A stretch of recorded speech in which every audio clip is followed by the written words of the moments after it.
Student documentary filmmaker Laura Waters Hinson won the prestigious Student Academy Award for her 2008 documentary, As We Forgive. It told the story of two Rwandan women who came face to face with the murderers of their families who were slaughtered during the 1994 genocide. She's back with another powerful documentary releasing this fall called Mama Rwanda, which follows female entrepreneurs who are part of a movement of change in that nation. She joins me now by Skype from Washington, D.C. Laura, thank you so much for joining me. Thanks so much for having me. So tell us a little bit about this documentary.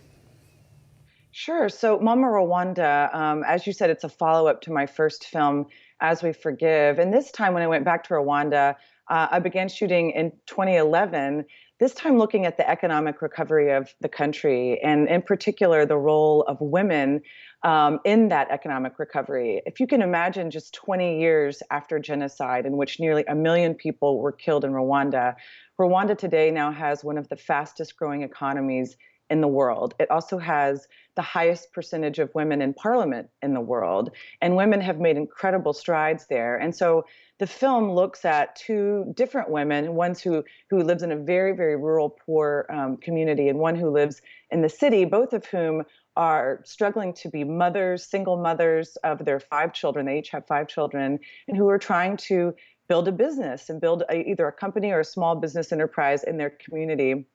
And the film really looks at kind of this idea of work-life balance for a woman in East Africa who is trying to really do it all on her own to try to lift herself and her community and her family out of poverty.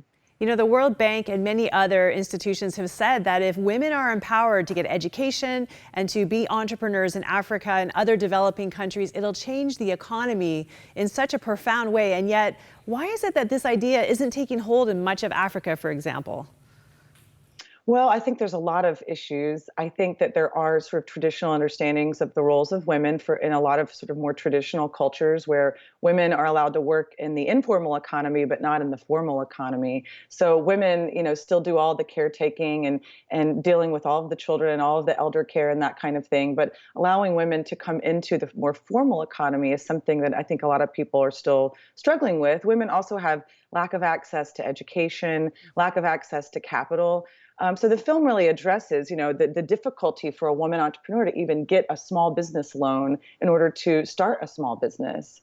But you're absolutely right. I mean, there are some really fascinating statistics that women globally, if you empower a woman, especially in a developing context, if you empower a woman to start a business or to earn her own income, she reinvests around 90% of her income into her family and community in some way, either paying for school fees, paying for healthcare, that kind of thing. Whereas, not to knock on men, but that men typically, in terms of statistically, have a 30 to 40% of their income will they reinvest in their family and community. And so that what you said was exactly right. When you empower women, sort of the other 50% of the world's population to participate meaningfully economically, you could really see an incredible change take place, I believe, in terms of solving poverty. And I've seen that with so many microloan organizations. They give those loans to women just for that very reason of those statistics that you mentioned. But before we go any further in the interview, we want to give people a look at this documentary. So let's take a look at the trailer.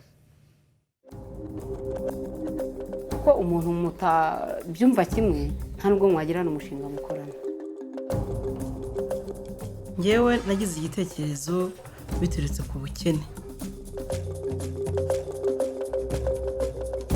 Ngewe ibibazo mpura nabyo nk'umuntu w'umudamu tugira akazi kenshi. Kubera ko akazi akora karagoranye, niwe ukuriye koperative, niwe ugomba kureba uko bimeze, ntabwo abona umwanya cyane wo kubonana n'abana. Nkajya muze nkarira ni ko wamana we. Kuki wantwaye umugabo kandi waruzi ko yagomba kufasha muri byinshi. Many families, women have been more like chief operating officers. Gushakisha imibereho no gushakisha imibereho no kwihangira imirimo mbese muri make.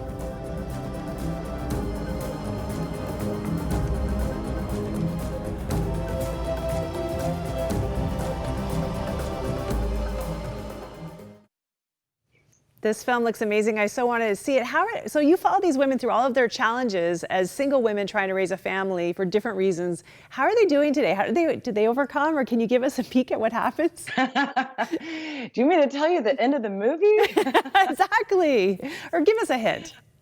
Okay, well, we did. So we started filming these women in 2011, and then we went back in 2014 to see how their lives changed over those 3 years. And thankfully, both of them, had really seen progress happen both in their personal lives and also economically. I know that for the poorest woman, a woman named Rosella, who's the woman who lives still in a mud hut, and she has 5 children with just a thatched roof and mud on the floor. And for her, when we went back to talk to her, she just remarked how incredible it was that when her oldest son got married, that she could actually pay for his wedding. Wow. And that was something she never thought she'd ever be able to do, would be to afford all the parties that they insist on. In Rwanda, they have many, many parties. I think the parties go on much longer than they do for weddings here in the States. Oh. But yeah, they're doing really well. It's been remarkable to see the sort of change in their life due to the businesses that they've been starting. And I know as part of the film, you kind of followed their faith journey as well and how their faith is impacting their stories. How did you see that play out? Sure, absolutely. I mean, in Rwanda, as my first film kind of covered, there's been an incredible reconciliation kind of initiative that's gone on. It's been supported both by the government, but also by the churches and the local kind of parachurch organizations. And I would say that these women, actually, one of the women in the story is the wife of a genocide killer. Wow. And then she ended up remarrying a genocide survivor. And so, and then the other woman was a genocide survivor as well. And so I think absolutely it's their trust in God that allows them to get through the day. The woman, Christine, in the city, her husband died after the genocide, leaving her a widow. And she talks a lot about just sort of her faith and sort of God's presence helping her to take the next step so that she could move on and take care of her 5 children and start this business out of abject poverty. She had nothing when her husband died. So absolutely, their faith in God is a major factor in all of this. People sometimes separate us by distance and culture, but it's the same thing everywhere in the world, that God's reality takes us through some of the darkest times in our lives. You saw that, of course, with the forgiveness and reconciliation. There's so much more I could talk to you about, but we're just about out of time. I know you have some screenings coming up in the US this month, but people here in Canada, I'm sure they want to see this film. How can we do that? Sure. Please check out our website. It's just mamarwanda.com.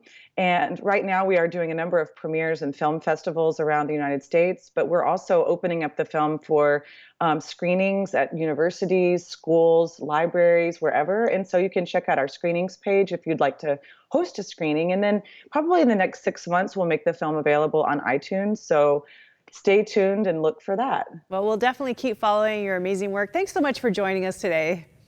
Thank you, Cheryl.